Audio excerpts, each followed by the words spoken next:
साहब आए आपके लिए खास तालियां बजाइए। श्री प्रकाश जायसवाल जी,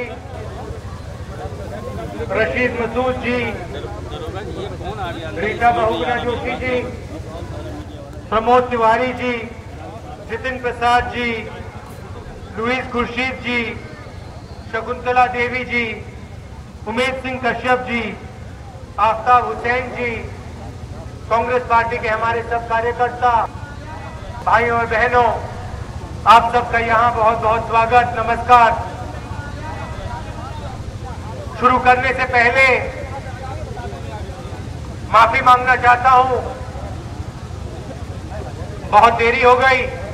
आज सुबह दिल्ली में कोहरा था तो हम 3 घंटा लेट हो गए और आपको काफी मुश्किल हुई है, ठंड का समय है, तो मैं आप सबसे माफी मांगना चाहता हूं कि आपको यहां बहुत समय से खड़ा रहना पड़ा। 2004 में आपने हमें एक जिम्मेदारी दी, मनमोहन सिंह जी को आपने प्रधानमंत्री बनाया और आपने कांग्रेस पार्टी को और यूपीए को दिल्ली में जिम्मेदारी दी। जब हम वो चुनाव लड़े थे, हमने आपसे सिर्फ एक वायदा किया था। आमतौर से पार्टियां 10, 15, 20 वायदे करती हैं और एक पूरा नहीं करती। हमने सिर्फ एक वायदा किया था। हमने आपसे कहा कि आप दिल्ली में सरकार बनाओगे तो वो सरकार आम आदमी की सरकार होगी, गरीबों की सरकार होगी, पिछड़ों की सरकार होगी, किसानों की, मजदूरों की सरकार होगी और वो सरकार पूरी कोशिश करेगी कि गरीब जनता इस देश में विकास में शामिल हो। हमारे विपक्षी दलों ने कहा, अंग्रेजी में कहा, इंडिया शाइनिंग। इंडिया शाइनिंग का मतलब हिंदुस्तान चमक रहा है। उन्होंने आपसे कहा कि हिंदुस्तान चमक रहा है, आप हमें वोट दो। और 2004 में आपने उनको कहा, भैया आपका हिंदुस्तान चमक रहा होगा, बड़ी बड़ी गाड़ियों में आपका हिंदुस्तान चमक रहा होगा, एसी में आपका हिंदुस्तान चमक रहा होगा, दिल्ली के बड़े बड़े घरों में आपका हिंदुस्तान चमक रहा होगा, मगर हमारे गांव में बिजली नहीं है, बत्ती नहीं है, बल्ब नहीं है, हमारा हिंदुस्तान नहीं चमक रहा है। और आपने उनको कहा कि आप जाइए यहां से, हमें चाहिए आम आदमी की सरकार, हमें चाहिए कांग्रेस पार्टी जो इस देश के हर आदमी को, हर व्यक्ति को एक मानती है, हर एक गरीब व्यक्ति का हाथ पकड़ के उसे आगे ले जाती है। और आपने हमारे प्रधानमंत्री बनाए। हमने क्या किया? सबसे पहला काम मनरेगा, गरीबों को रोजगार, शहर में रोजगार आसानी से मिलता है, अमीर लोगों के बच्चे आसानी से रोजगार पाते हैं। हमें लगा कि गांव में रोजगार नहीं मिलता, हमने अपना मन बनाया कि गांव तक हम रोजगार पहुंचाएंगे, रोजगार योजना लागू की। और ये सिर्फ एक योजना नहीं है, ये एक कानून है। कानून कहता है कि हिंदुस्तान का कोई भी गरीब, किसी भी जात का गरीब, किसी भी धर्म का गरीब अगर रोजगार चाहता है तो कांग्रेस पार्टी की सरकार उसे रोजगार देगी, गारंटी करके देगी, 100 दिन के लिए देगी, 120 रुपए प्रतिदिन देगी, मतलब 12,000 रुपए हर एक व्यक्ति को जो रोजगार करना चाहता है, जो काम चाहता है, हम देंगे। आपकी मुख्यमंत्री ने क्या कहा?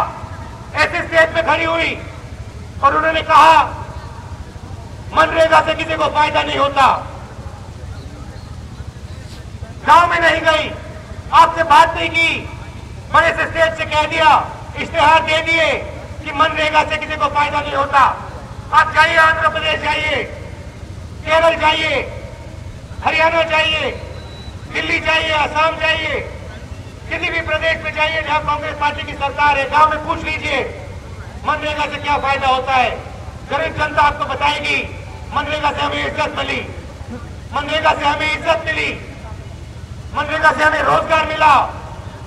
आज हम सिर ऊपर ऊंचा रख सकते हैं, हमने आपको दिया। उत्तर प्रदेश में क्या हुआ? मायावती जी ने कहा किसी को फायदा नहीं हुआ, और एक प्रकार से सच है, किसी को फायदा नहीं हुआ। आम आदमी को फायदा नहीं हुआ, गरीब व्यक्ति को फायदा नहीं हुआ, दलित को फायदा नहीं हुआ। किसको फायदा हुआ? मायावती की सरकार के जो लोग, इस सरकार को जो लोग चलाते हैं उनके मंत्रियों का फायदा हुआ, उनका फायदा हुआ। सरकार के जो भ्रष्ट अधिकारी हैं उनका फायदा हुआ। और लखनऊ में जो एक हाथी बैठा हुआ है, नोट खाने वाला हाथी, उसका फायदा हुआ। जादू का हाथी है ये, जादू का हाथी है। आमतौर से हाथी सड़क पे चलते हैं, पत्ते खाते हैं, घास खाते हैं। मायावती ने एक नया हाथी डिजाइन किया है, जादू का हाथी। गरीब लोगों के नोट खाता है ये, गरीब जनता का पैसा चोरी करता है, गरीब जनता का पैसा चोरी करता है और खा जाता है। बुंदेलखंड का उदाहरण देता हूं आपको। बुंदेलखंड में सूखा था, बुंदेलखंड रो रहा था, मायावती जी वहां नहीं गई। बुंदेलखंड से लोग आए, मेरे पास आए, कांग्रेस पार्टी के पास आए, और उन्होंने हमसे कहा राहुल जी बुंदेलखंड में सूखा है, बुंदेलखंड पूरा रो रहा है, महिलाएं रो रही है, पलायन हो गया है, घर बंद पड़े, आप आके देखिए। हम गए, कांग्रेस पार्टी के नेता गए, हमने अपनी आंखों से देखा, सूखा देखा, लोगों के दिलों में दुख देखा, बंद घर देखे।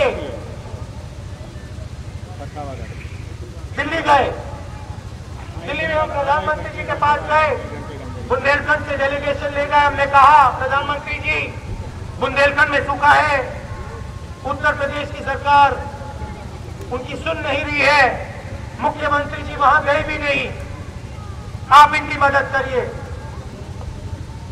कुछ समय नहीं लगा, प्रधानमंत्री जी ने कहा बुंदेलखंड हमें एक पैकेज भेजेंगे, 3000 करोड़ रुपए का पैकेज भेजेंगे। कुछ ही महीनों में भेज दिया। हुआ क्या? 3000 करोड़ रुपए दिल्ली की सरकार ने भेजे, लखनऊ का हाथी खा गया। पता भी नहीं लगा, पता भी नहीं लगा, लखनऊ का हाथी खा गया।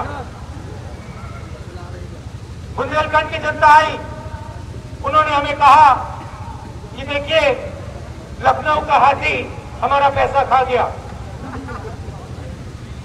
ये किसका पैसा है? ये हिंदुस्तान की सरकार का पैसा नहीं है, ये लखनऊ की सरकार का पैसा नहीं है, ये बीएसपी के नेताओं का पैसा नहीं है, ये आपकी मजदूरी का पैसा है, आपके पसीने का पैसा है, आपके खून का पैसा है। कहां से आया ये पैसा? प्रगति से आया। प्रगति क्यों आई? आपने काम किया। महाराष्ट्र तेजी से आगे जा रहा है, महाराष्ट्र को कौन आगे दौड़ा रहा है? यूपी की जनता का भी हाथ है उसमें। आपके लोग जाके महाराष्ट्र में काम करते हैं, मजदूरी करते हैं, बड़ी बड़ी सड़कें बनाते हो आप लोग। दिल्ली में मेट्रो है, किसने बनाई? यूपी के मजदूरों ने बनाई।